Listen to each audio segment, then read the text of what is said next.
नमस्कार दोस्तों, मैं दिग्विजय सिंह आप सबका बहुत स्वागत करता हूं दिग्विजय इकोनॉमिका में। कैसे हैं आप लोग और कैसे चल रही है आपकी जीत की तैयारी। दोस्तों, आज की वीडियो में मैं ISLM मॉडल की बात करने वाला हूं। ISLM मॉडल बहुत ही ज्यादा इंपॉर्टेंट मॉडल है। बेसिकली कॉम्पिटिटिव एग्जाम में, एकेडमिक एग्जाम में बहुत ज्यादा क्वेश्चन इससे पूछा जाता रहा है और कई बार मैं देखता हूं कि बच्चों का कॉन्सेप्ट इस पे क्लियर नहीं है। तो पूरे वीडियो को बिल्कुल लास्ट तक देखिए। दिग्विजय इकोनॉमिका को अगर सब्सक्राइब नहीं किया तो सब्सक्राइब करिए, क्योंकि इकोनॉमिक रिलेटेड सबसे ऑथेंटिक मटेरियल और वीडियो हम आपके सामने लेके आ रहे हैं। इकोनॉमिक्स का मतलब दिग्विजय इकोनॉमिका। दोस्तों, आइए हम लोग बात करें ISLM मॉडल की, जो कि बेसिकली 2 सेक्टर मॉडल है। लेकिन इस मॉडल पे आने के पहले आइए इसकी पृष्ठभूमि को हम समझते हैं। सबसे पहले क्लासिकल इकोनॉमिस्ट आते हैं और classical economist classical dual establish करते हैं, क्लासिकल का द्वैतवाद। क्लासिकल द्वैतवाद में क्लासिकल ये बताते हैं कि प्रोडक्ट मार्केट और मनी मार्केट दोनों बिल्कुल सेपरेट मार्केट है, दोनों में किसी तरह का इंटरेक्शन नहीं होता है। एक्चुअली इकोनॉमी में जो रियल सेक्टर है, नेशनल इनकम, आउटपुट, एम्प्लॉयमेंट, उसके डिटर्मिनेशन में मनी मार्केट के instruments, money supply, money demand किसी तरह का रोल प्ले नहीं करते हैं। इसका मतलब यह हुआ कि राष्ट्रीय आय, उत्पादन, रोजगार के निर्धारण में मनी सप्लाई का कोई रोल नहीं है, ये सिर्फ कीमतों को बढ़ा लेता है। इसका मतलब यह हुआ कि प्रोडक्ट मार्केट और मनी मार्केट, वस्तु बाजार और मुद्रा बाजार बिल्कुल सेपरेट दो अलग बाजार हैं, जिसमें किसी तरह की अंतरक्रिया नहीं है। महामंदी में महानायक के रूप में उभरे किन्स ये स्टैब्लिश करते हैं कि क्लासिकल डुअलिज्म सही नहीं है।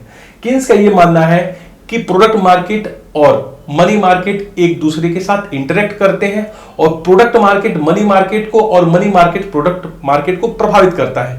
किन्स क्लासिकल डुअलिज्म को नकारते हैं और बताते हैं कि दोनों मार्केट में इंटरेक्शन होता है। जब मैं ये कहता हूं कि किन्स जो है ये बताते हैं कि प्रोडक्ट मार्केट और मनी मार्केट में एक तरीके का इंटरेक्शन है, अंतरक्रिया है, तो ये मैं क्या बताना चाहता हूं। देखिए, किन्स का ये मानना है कि अगर इकोनॉमी में राष्ट्रीय आय का निर्धारण कहां होगा, किन्स का मानना है कि इकोनॉमी में राष्ट्रीय आय, उत्पादन का निर्धारण समग्र मांग के द्वारा होता है। अगर इकोनॉमी में समग्र मांग समग्र पूर्ति के बराबर है, इसका मतलब समग्र मांग का मतलब मैं आपको पहले भी बता चुका हूं किन्स के मॉडल में, कि अगर इकोनॉमी में कंजम्पशन डिमांड और इन्वेस्टमेंट डिमांड आउटपुट के बराबर है तो वहां राष्ट्रीय आय का निर्धारण होगा।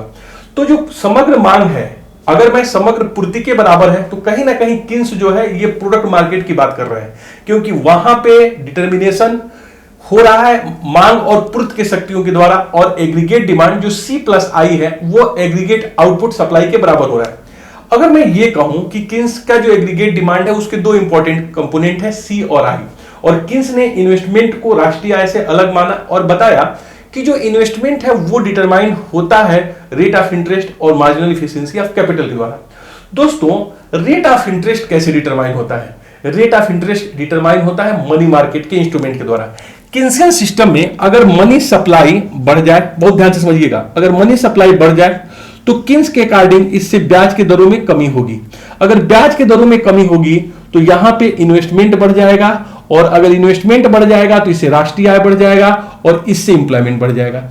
इसका मतलब यह हुआ दोस्तों कि जो मनी सप्लाई है वो एक मॉनेटरी इंस्ट्रूमेंट्स है, इंप्लॉयमेंट और राष्ट्रीय आय एक वास्तविक चर है। तो मनी मार्केट कहीं ना कहीं इन्वेस्टमेंट के माध्यम से आपके वास्तविक चरों को प्रभावित कर रहा है। इसका मतलब यह हुआ कि किन्स ये बिल्कुल मान के चलते हैं कि जो मनी मार्केट है वो आपके रियल सेक्टर को या फिर प्रोडक्ट मार्केट को, वस्तु बाजार को प्रभावित करता है, और ये जो है वो रेट ऑफ इंटरेस्ट के माध्यम से इस मैकेनिज्म से बताते हैं कि अगर मनी सप्लाई में वृद्धि होगी तो फिर ब्याज दरों में कमी होगी, ब्याज दर अगर कम होता है तो इन्वेस्टमेंट में वृद्धि होगा, और इन्वेस्टमेंट बढ़ने की वजह से आउटपुट में और एम्प्लॉयमेंट में वृद्धि हो जाएगी। इसका मतलब साफ है कि किन्स के मॉडल में मनी मार्केट जो है प्रोडक्ट मार्केट को प्रभावित कर रहा है और प्रोडक्ट मार्केट इन्वेस्टमेंट के द्वारा एक्सेलरेट हो रहा है, मतलब ब्याज दर की कमी के द्वारा आउटपुट बढ़ सकता है, मनी मार्केट प्रोडक्ट मार्केट को इंटरेक्ट कर सकता है। लेकिन किन्स ये स्टैब्लिश नहीं कर पाते हैं कि किस तरीके से प्रोडक्ट मार्केट मनी मार्केट को इन्फ्लुएंस करेगा। बहुत ध्यान से समझिएगा, किन्स ये बिल्कुल क्लियर कट स्टैब्लिश कर पाते हैं कि मनी मार्केट प्रोडक्ट मार्केट को इंटरेक्ट करेगा। क्लासिकल तो कहते थे दोनों में किसी तरह का इंटरेक्शन ही नहीं होगा, प्रोडक्ट मार्केट अलग है और जो है मनी मार्केट अलग है। किन्स ये बताते हैं कि product market money market interact करेगा, लेकिन वो सिर्फ यही स्टैब्लिश कर पाते हैं कि money market rate of interest mechanism से रियल सेक्टर को, प्रोडक्ट मार्केट को इनहांस कर सकता है, बढ़ा सकता है। लेकिन वाइस वर्सा किस तरीके से प्रोडक्ट मार्केट मनी मार्केट को प्रभावित करेगा, किन्स ये बताने में सफल नहीं हो पाते हैं। कई बार आप देखेंगे किन्स की आलोचना भी की जाती है कि आपने दोनों मार्केट की इंटरेक्शन की तो बात की, लेकिन यह समझा नहीं पाए कि किस तरह से प्रोडक्ट मार्केट मनी मार्केट को प्रभावित करेगा। किन्स के इसी विचार को हिग्स और हेंसन ने आगे बढ़ाया।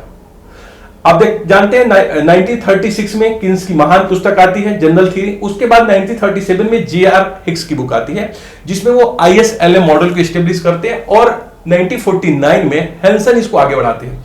तो हिग्स हेंसन मॉडल के नाम से भी आप ISLM मॉडल को जानोगे।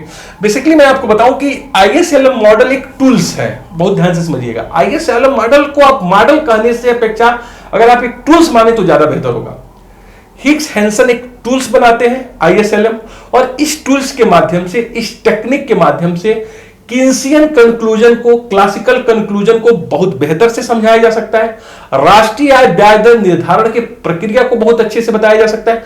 साथ ही इकोनॉमी में मॉनेटरी और फिस्कल पॉलिसी किस तरीके से रोल प्ले करते हैं, किस तरीके से वेरिएबल के ऊपर इंपैक्ट डालते हैं, इसको भी बहुत अच्छे से बताया जा सकता है। इस तरह से आप समझ सकते हो कि ISLM मॉडल एक स्पेसिफिक टूल्स है जो बेसिकली किन्सियन थॉट को बड़े ही अच्छे तरीके से, साथ ही फिस्कल पॉलिसी को, मॉनेटरी पॉलिसी को और रेट ऑफ इंटरेस्ट और राष्ट्रीय आय निर्धारण की प्रक्रिया को स्पष्ट करता है। तो ISLM मॉडल तो है ही, साथ ही साथ एक मैक्रो इकोनॉमिक टूल्स भी है जो बहुत अच्छे से इकोनॉमी के इक्विलिब्रियम को एस्टेब्लिश करने में सफल होता है। इसीलिए आपको मैंने बताया कि इसे हिग्स हेंसन मॉडल के नाम से भी जाना जाता है। अब जैसा कि मैंने यहां पे लिखा है कि ISLM मॉडल बेसिकली एक टू सेक्टर मॉडल है। टू सेक्टर मॉडल का मतलब है कि इस मॉडल में एक प्रोडक्ट मार्केट है और एक मनी मार्केट है, और दोनों को एक साथ इंटरेक्शन दिखाया गया है, और दोनों के एक साथ इंटरेक्शन के द्वारा पूरे इकोनॉमी के इक्विलिब्रियम को यहां पे दिखाया जाएगा कि किस तरीके से इन दोनों टूल्स के माध्यम से पूरी इकोनॉमी इक्विलिब्रियम में आएगी। दोस्तों, जो प्रोडक्ट मार्केट है, वस्तु बाजार है। वस्तु बाजार कब क्लियरेंस की स्थिति में होगा? वस्तु बाजार तब क्लियरेंस की स्थिति में होगा जब इकोनॉमी में जो प्लांट सेविंग है वो प्लांट इन्वेस्टमेंट के बराबर हो। जब इकोनॉमी में सेविंग इन्वेस्टमेंट के बराबर होगी तो प्रोडक्ट मार्केट इक्विलिब्रियम में होगा। मनी मार्केट कब इक्विलिब्रियम में होगा? मनी मार्केट या फाइनेंशियल मार्केट, मुद्रा बाजार, तब क्लियरेंस की स्थिति में होगा, तब इक्विलिब्रियम की स्थिति में होगा जब मनी डिमांड मनी सप्लाई के बराबर हो। इसका मतलब यह हुआ कि एक प्रोडक्ट मार्केट इक्विलिब्रियम है जो सेविंग और इन्वेस्टमेंट की इक्वलिटी के द्वारा इक्विलिब्रियम एस्टेब्लिश करता है। दूसरी तरफ मुद्रा बाजार या वित्तीय बाजार है जो मनी डिमांड और मनी सप्लाई की इक्वलिटी के द्वारा यहां पे इक्विलिब्रियम एस्टेब्लिश करता है। जो IS कर्व है दोस्तों, ये बेसिकली प्रोडक्ट मार्केट के इक्विलिब्रियम को दिखाता है। बहुत ध्यान से आप समझिएगा। जो IS कर्व है ये प्रोडक्ट मार्केट के इक्विलिब्रियम को दिखाता है, IS कर्व।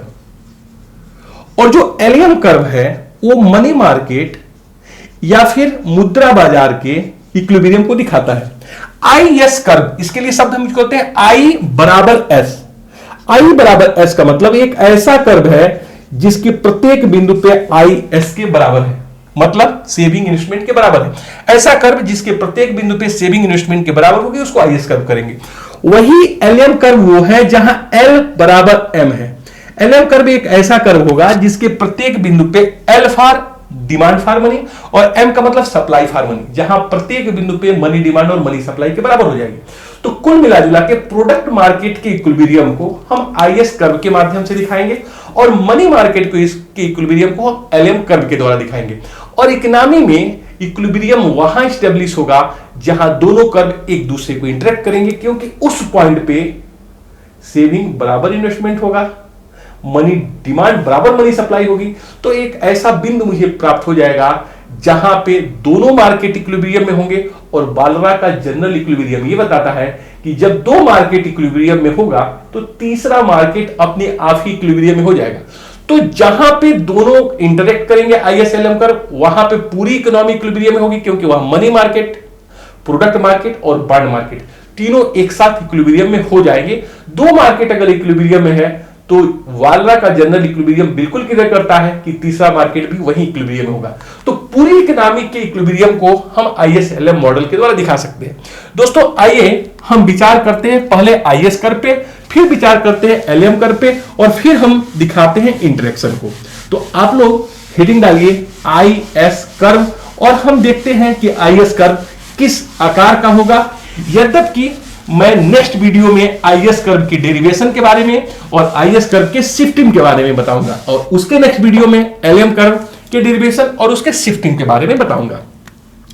तो आइए कुछ सामान्य बातों को सीखते हैं। आई एस कर्व,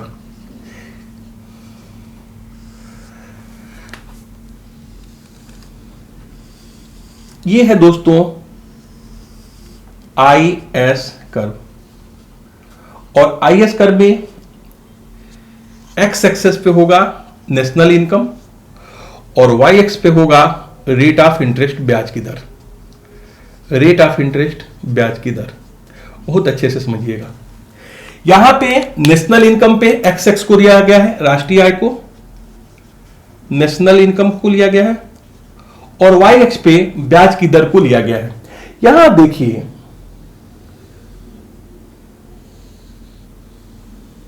कुछ पॉइंट्स मैं ले रहा हूं, point A, point B, point सी।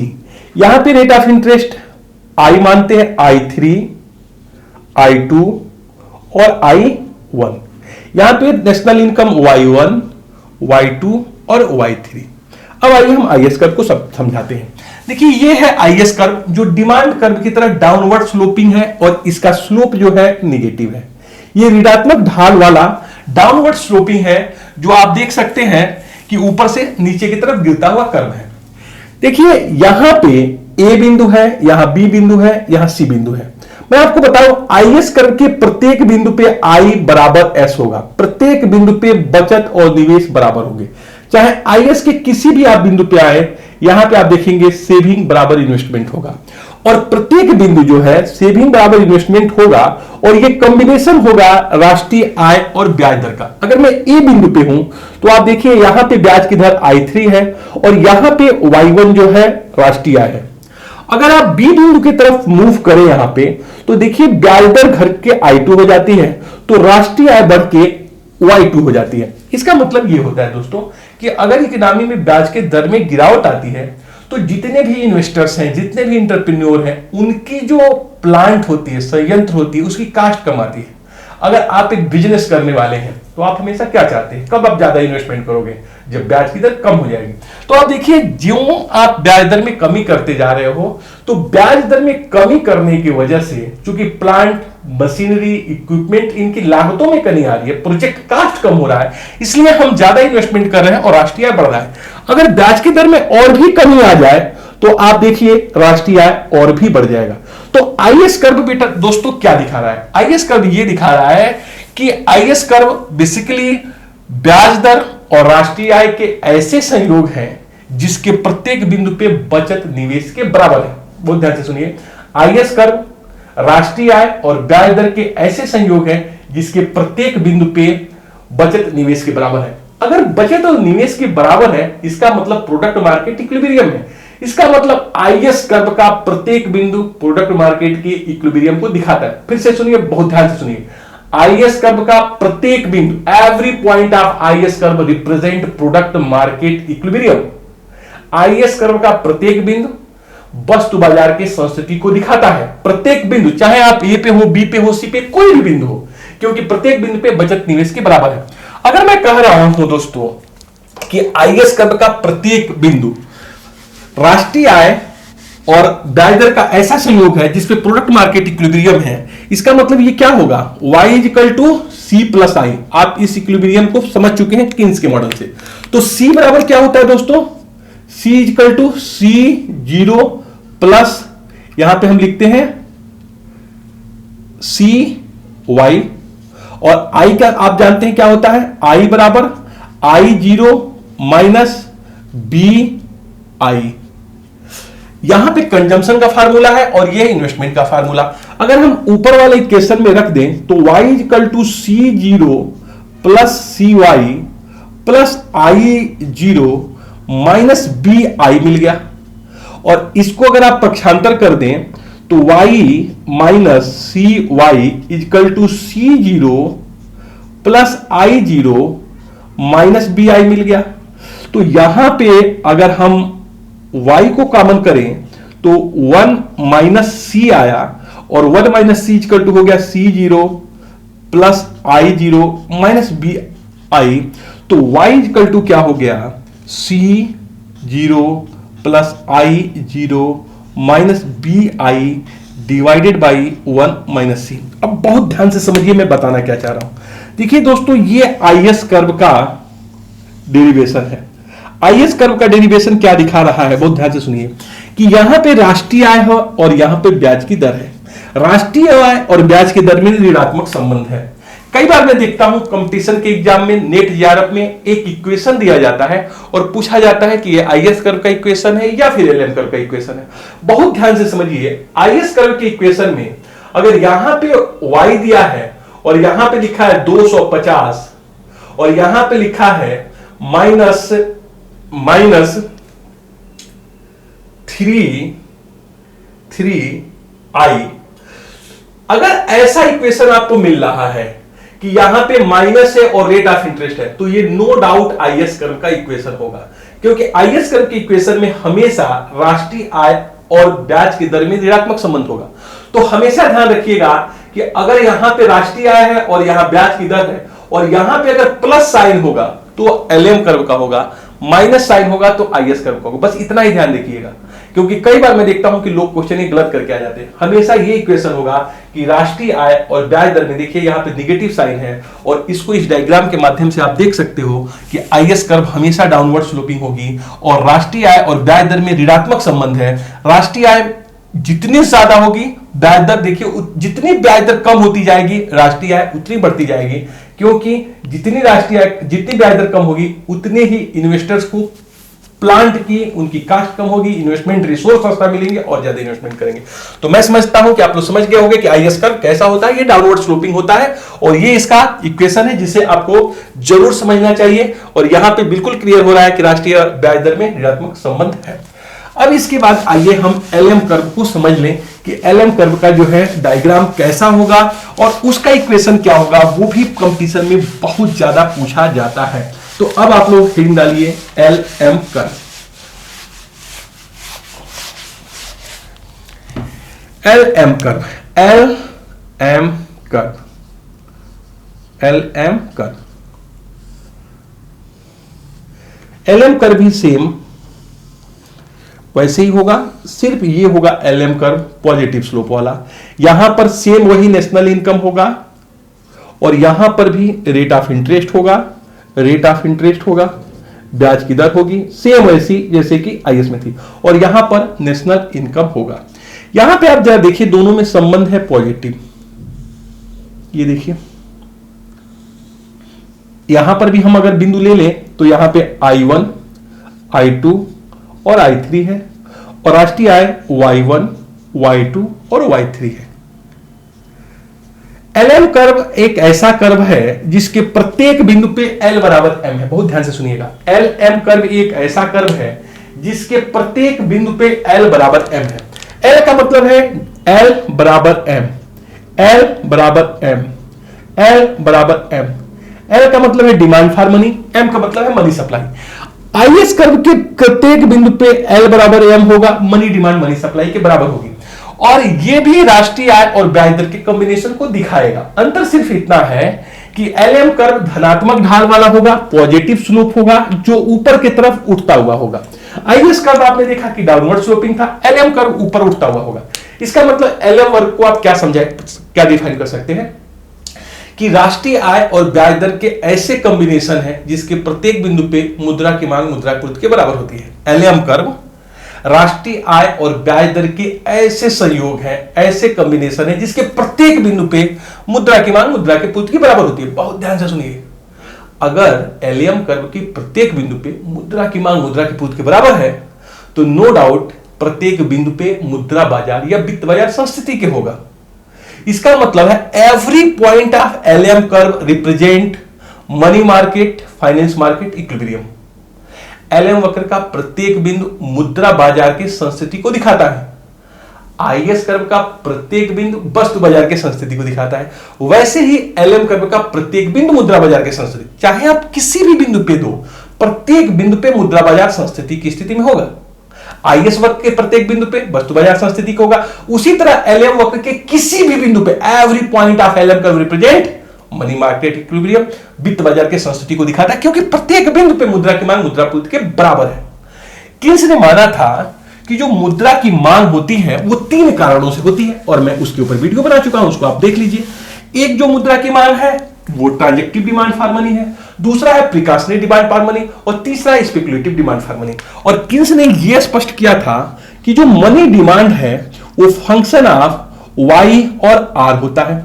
आपने देखा कि ट्रांजैक्टिव डिमांड फॉर मनी और precautionary demand for money why के आय के फलन है, जितना ज्यादा आय उतना ज्यादा ये डिमांड होगी, और rate of interest speculative demand के द्वारा डिटरमाइन होता है, और speculative demand rate of interest से व्युत्क्रम रेसिप्रोकल है। इसका मतलब अगर ब्याज दर हाई होगी तो स्पेकुलेटिव डिमांड फॉर मनी कम होगी। मैं इसे बता चुका हूं किन्स के मनी डिमांड में, आप देख लीजिएगा। इसको मैं ऐसे लिख सकता हूं कि D M D by D Y equal to greater than 0, जबकि डी एम डी बटा D R equal to less than 0। इसका मतलब यह हुआ कि किन्स ये बताते हैं कि राष्ट्रीय आय के साथ जो मुद्रा मांग है वो धनात्मक रूप से संबंधित है, जबकि ब्याज दरों के साथ ये ऋणात्मक रूप से संबंधित है, ये 0 से कम है। आपने देखा कि राष्ट्रीय आय के साथ जो मुद्रा की मांग है वो धनात्मक रूप से संबंधित है, जबकि ब्याज दर के साथ ये ऋणात्मक रूप से संबंधित है। इसलिए कई जगह आप नेट जीआरएफ में क्वेश्चन पाते हो, एम डी इक्वल टू लिखा जाता है आपका C plus C1y minus C2r, ये इक्वेशन आप पढ़ते हो। इसका मतलब है कि मुद्रा का मांग राष्ट्रीय आय के साथ धनात्मक रूप से संबंधित है, जबकि ब्याज दर के साथ ये मुद्रा की मांग जो है ये जो है ऋणात्मक रूप से संबंधित है। लेकिन अगर ये राष्ट्रीय आय के रूप में देखोगे तो राष्ट्रीय आय और ब्याज दर के बीच हमेशा धनात्मक संबंध होगा। अगर कभी आपको कंपटीशन के एग्जाम में ये कहा जाए, ध्यान देखिएगा कि y equal to 200 plus 3i, ये किसका इक्वेशन है, तो बिना ध्यान दिए यहां प्लस साइन देखिए और यहां ब्याज की दर देखिए, तो इसे lm मान दीजिएगा, क्योंकि lm कर्व में हमेशा y और i के साथ धनात्मक संबंध होता है। तो आप समझ गए होंगे कि ये जो lm कर्व है ये जो है इसमें ये दिखा रहा है कि जितना ज्यादा ब्याज की दर होगी राष्ट्रीय आय उतनी होगी। मतलब मुद्रा बाजार के संस्थिति में अगर आप ज्यादा राष्ट्रीय आय के स्तर पे जाओगे तो ब्याज की दर बढ़ती जाएगी। अब इसका कारण क्या है, किन्स से पूछिए। किन्स का मानना है कि अगर राष्ट्रीय आय बढ़ रही है तो लोग जो है ट्रांजैक्टिव डिमांड फॉर मनी और प्रिकॉशनरी डिमांड फॉर मनी बढ़ाएंगे। जितना ज्यादा मुद्रा की मांग होगी, मुद्रा की पूर्ति अगर कांस्टेंट है तो मुद्रा के मांग बढ़ने की वजह से ब्याज दर में कटौती होगी, और जितना ज्यादा ब्याज दर में कमी होगी लोग फिर से डिमांड फॉर स्पेकुलेशन बढ़ाएंगे, मतलब मुद्रा की मांग बढ़ाएंगे। तो कुल मिला जुला के ये तभी एक दूसरे को एडजस्ट कर सकते हैं जब ब्याज दर में ज्यादा बढ़ोतरी हो, तभी मुद्रा की मांग पहले के बराबर हो पाएगी। इसलिए राष्ट्रीय आय के बढ़ने पे मुद्रा बाजार में संतुलन तभी स्थापित हो पाएगा जब ब्याज दर भी बढ़े। दूसरे शब्दों में राष्ट्रीय आय कम होने पे ब्याज दर कम होगी तभी संतुलन स्थापित होगा। तो दोस्तों एलएम कर्व राष्ट्रीय आय और ब्याज दर के ऐसे कॉम्बिनेशन है जिसके प्रत्येक बिंदु पे मुद्रा की मांग मुद्रा के पूर्ति के बराबर हो गई। तो कुल मिला जुला के हमको 2 इंस्ट्रूमेंट्स मिल गए, एक आईएस कर्व, एक एलएम कर्व। आने वाले वीडियो में मैं बताऊंगा कि आईएस कर्व कैसे डिराइव होता है, उसका स्लोप कैसे होता है, वो कब वर्टिकल हो सकता है, जो क्वेश्चन बहुत ज्यादा पूछा जाता है। इसी तरह एलएम कर्व कैसे डिराइव होता है, कब वर्टिकल होता है, कब हॉरिजॉन्टल, उस पर बात करूंगा। और एक वीडियो और बताऊंगा कि मॉनेटरी और फिस्कल पॉलिसी को इस तरह कैसे बना सकते हैं। तो आईएस एलएम मॉडल पे आएंगे 4 वीडियो, ये है उसका पहला वीडियो। अब देखिए आईएसएलएम मॉडल से अगर आप इतना समझ चुके हैं तो पूरे इकोनॉमिक इक्विलिब्रियम को हम शो कैसे कर सकते हैं। देखिए पूरे इकोनॉमिक इक्विलिब्रियम को हम तब शो कर पाएंगे जब हम मनी मार्केट और प्रोडक्ट मार्केट को एक साथ इंटरेक्शन दिखा सकें। तो पूरे इकोनॉमिक का इक्विलिब्रियम अगर आपको आईएसएलएम मॉडल से दिखाना हो तो ये बहुत आसान है। कैसे? ये मिल गया हमको आईएस कर्व और ये मिल गया हमको एलएम कर्व, और यहां पे क्या है रेट ऑफ इंटरेस्ट, और यहां पे क्या है नेशनल इनकम। ये है पॉइंट ई जहां पे दोनों इंटरेक्ट करते हैं, और जहां दोनों इंटरेक्ट करेंगे दोस्तों वहां पे 2 चीजें निर्धारित होगी, राष्ट्रीय आय वाई स्टार और यहां पे rate of interest R star. अब जरा देखिए आप यहां पे मैंने कहा आईएस वक्र के प्रत्येक बिंदु पे आई बराबर एस है, आई बराबर एस है, आई बराबर एस है, हर बिंदु पे आई बराबर एस है, आई बराबर एस है, मतलब प्रत्येक बिंदु पे वस्तु बाजार संस्थिति पे। यहां एल बराबर एम है, प्रत्येक बिंदु पे एल बराबर एम है, प्रत्येक बिंदु पे एल बराबर एम है, प्रत्येक बिंदु पे एल बराबर एम है। इसका मतलब प्रत्येक बिंदु पे आईएस कर्व के वस्तु बाजार संस्थिति में है, एलएम के प्रत्येक बिंदु पे मनी मार्केट। लेकिन ई बिंदु एक ऐसा बिंदु है दोस्तों जहां पे आई बराबर एस है और साथ ही यहीं पे एल बराबर एम है। इसका मतलब इस बिंदु पे वस्तु बाजार और मुद्रा बाजार एक साथ संस्थिति में है। तो आई बिंदु एक ऐसी बिंदु है जिसपे न सिर्फ वस्तु बाजार बल्कि मुद्रा बाजार भी संस्थिति में है। तो कुल मिलाकर के ई बिंदु पे वस्तु बाजार संस्थिति में है, मुद्रा बाजार संस्थिति में है। वस्तु बाजार इसलिए संस्थिति में है कि बचत निवेश के बराबर है, मुद्रा बाजार इसलिए संस्थिति में है कि मुद्राओं की मांग मुद्रा के पूर्ति के बराबर है। जब दोनों संस्थिति में है तो बांड मार्केट भी यहां पे बराबर होगा और पूरी इकोनॉमी इक्विलिब्रियम होगी। तो दोस्तों आईएसएलएम में हम आईएसएलएम के इंटरेक्शन से राष्ट्रीय आय और ब्याज दर के उस स्तर को पता लगाते हैं जो कि इक्विलिब्रियम में है। यहां पे प्रोडक्ट मार्केट और मनी मार्केट इक्विलिब्रियम है, इसका मतलब पूरी इकोनॉमी इक्विलिब्रियम है। तो दोस्तों यहां पे इस टूल्स के माध्यम से हम बहुत अच्छे से आगे बताएंगे कि किन्स के मॉडल को भी समझ सकते हो, क्लासिकल को भी समझ सकते हो, मॉनेटरी और फिस्कल पॉलिसी के इफेक्टिवनेस को, रिलेवेंसी को भी समझ सकते हो। बस आपको यह समझना चाहिए कि आईएस क्या है, एलएम क्या है, टूल्स क्या है, किस तरीके से शिफ्ट होते हैं, इसमें शिफ्टिंग कैसे होती है। तो तमाम चीजों के ऊपर हम आगे वीडियो बनाएंगे। पूरे मगन से, पूरे लगन से देखते रहिए। आपके जीवन में अप्स एंड डाउन आएंगे, लाजमी है, आप मनुष्य हैं और आप प्रिपरेशन कर रहे हैं। मैं जानता हूं सबसे ज्यादा अप्स एंड डाउन्स विद्यार्थियों के जीवन में आता है, क्योंकि मैं भी विद्यार्थी रह चुका हूं। आएंगे, थकिएगा मत, हारिएगा मत। कई बार आपको लगेगा मैं टूट जाऊंगा, बिखर जाऊंगा, मुझे नहीं होगा सिलेक्शन। होगा, होगा, बस लगे रहिएगा, डरिएगा मत, चलते रहिए, चलते रहिए, बस अपने मंजिल की तरफ बढ़ते रहिए, दौड़िएगा मत, रुकिएगा मत, सिर्फ और सिर्फ चलते रहिए, चलते रहिए। हजारों मुश्किलें राहों में बट कोशिशें बेशुमार, हजारों मुश्किलें राहों में किंतु पर कोशिशें बेशुमार, इसी का नाम जिंदगी है। चलते रहिए जनाब, चलते रहिए जनाब। Thank you so much for watching Digvijay Economica. God bless you friends.